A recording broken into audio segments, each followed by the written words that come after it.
রাতে রাতে জান্নাত পাওয়া যায় এক ধোঁকা দিয়ে শায়েখ রহমান মানুষকে হত্যার আদেশ দিলেন। মানুষ মুসলিম বুঝতে পারলো না, হত্যা করা বসলো। ঠিক অনুরূপী যেমন এক দল বলেছে যে এইরূপ তিনবার গেলে জান্নাত পাওয়া যায়, অনুরূপী একদল মুসলিম নামধারী বলেছে এরকম ভোট দিলে জান্নাত পাওয়া যায়। নগদ এরকম প্রতারণা আহলে হাদিস আন্দোলন জাতিকে দেয় না।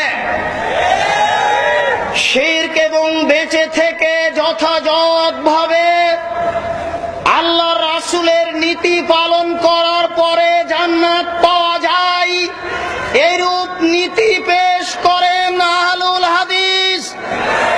এরকম একটা সঠিক দলের নেতা হচ্ছেন মুহতারাম আমিরে জামাত ডক্টর আসাদুল্লাহ আল গালেব।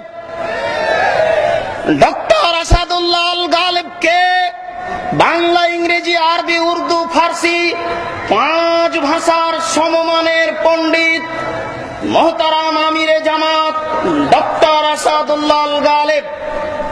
আরো পরিচয়, তিনি সঠিক থাকার জন্য আজ পর্যন্ত অর্থের পিছনে পদক্ষেপ রাখেননি। সাতক্ষীরায় জন্মভূমি, বাপের ভিটা বাড়িতে হলুদ গাছ লাগানো আছে, থাকার জায়গা নেই। রাজশাহী নওদাপাড়া মাদ্রাসার উত্তর দিকে একটি 2 তালা বাসার উপর তালায় ছেলে মেয়ে নিয়ে থাকেন মাদ্রাসার পরিচালক জনাব নায়েব আমির, ভারপ্রাপ্ত আমির অধ্যক্ষ আব্দুস সামাদ সালাফিকে মাসে মাসে ভাড়া দিয়ে থাকেন। রাজশাহীতেও তার মাথা গুজানোর মতো কোনো ব্যবস্থা নেই। তার 2-3টি ছেলে, 2টি বড় হয়েছে, রাজশাহী বিশ্ববিদ্যালয়ে পড়ে। 2টি ছেলের দাড়ি গজিয়েছে। তার একটি কথা বলছিল, যেইভাবে গজিয়েছে ওই ভাবেই আছে, 19 হয়নি, 20 হয়নি। এরকম একজন সুপণ্ডিত ধর্মভীরু সপরিবারে ছেলে সহ 5 ওয়াক্ত সালাত মসজিদে আদায় করেন। পরিবারে 100% পর্দা আছে। এরকম একজন ইসলামী আন্দোলনের আমির, আহলে হাদিস আন্দোলনের আমির, রাজশাহী বিশ্ববিদ্যালয়ের একজন প্রখ্যাত পুরাতন প্রফেসর, এরকম মানুষের হাতে হ্যান্ডকাপ দিয়ে এই জেলে সেই জেলে নিয়ে যায়। এটা একজন অদক্ষ, অযোগ্য, মূর্খ সরকারের পক্ষেই সম্ভব।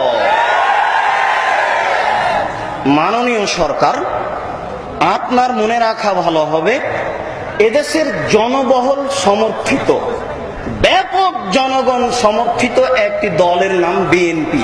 আপনি জানেন কি? আপনার নির্বুদ্ধিতার কারণে আপনাকে জোট করতে হয়েছে। জোট নাকি আপনি জনগণের সামনে টিকে রাখার জন্য করেছেন। আপনি কি জানেন আপনার স্বামী একবার হ্যাঁ নায়ে ভোট করেছিল? এরই নাম হচ্ছে মানুষের জনপ্রিয়তা লাভ করা। যাদেরকে সাথে নিয়েছেন তাদের সাথে মুসলিম নেতাও আছে, ইসলামী নেতা আছে, আমরা শুনেছি, জানি। 2005-এর 23 ফেব্রুয়ারি আহলে হাদিস আন্দোলনের নেতা মুহতারাম আমিরে জামাত ডক্টর আসাদুল্লাহ আল গালেব বন্দী হয়েছেন। আপনার ওই মুসলিম নেতা এখন পর্যন্ত বাংলাদেশের মাটিতে তার পক্ষে একটি বাক্য কথা বলেননি।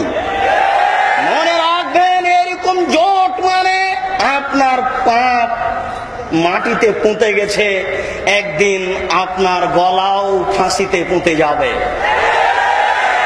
ভুল তথ্য দিয়েছে আপনাকে, যেই বলেছে র‍্যাব দিয়ে দেশের সংশোধন আনতে হবে।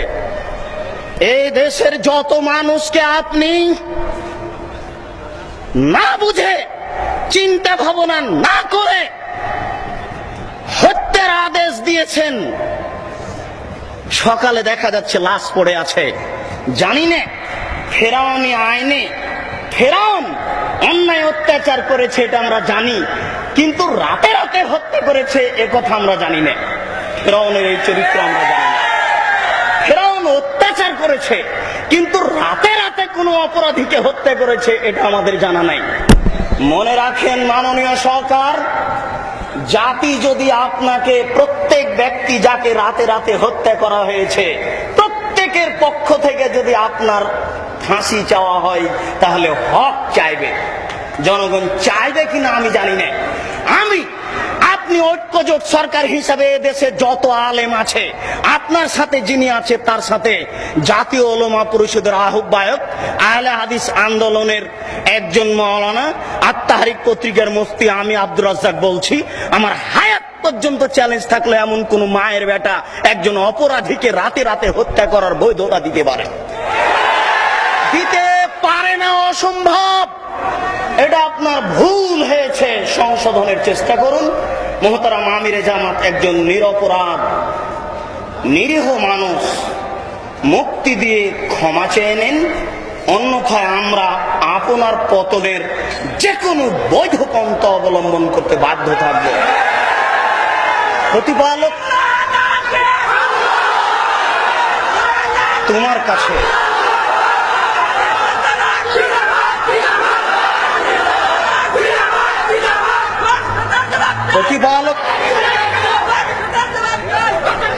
প্রতিপালক তোমার কাছে জানাচ্ছি, অন্তর থেকে, সকলের পক্ষ থেকে, সকলে মিলে ফরিয়াদ, তুমি মাননীয় মুহতারাম আমিরে জামাতকে এই জালেম সরকারের হাত থেকে মুক্তি দিয়ে এদেশে দিন প্রচারের পুনরায় তৌফিক দাও।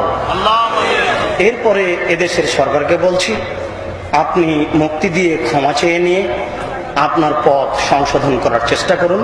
বিনীত অনুরোধ, শুকরিয়া। আসসালামু আলাইকুম।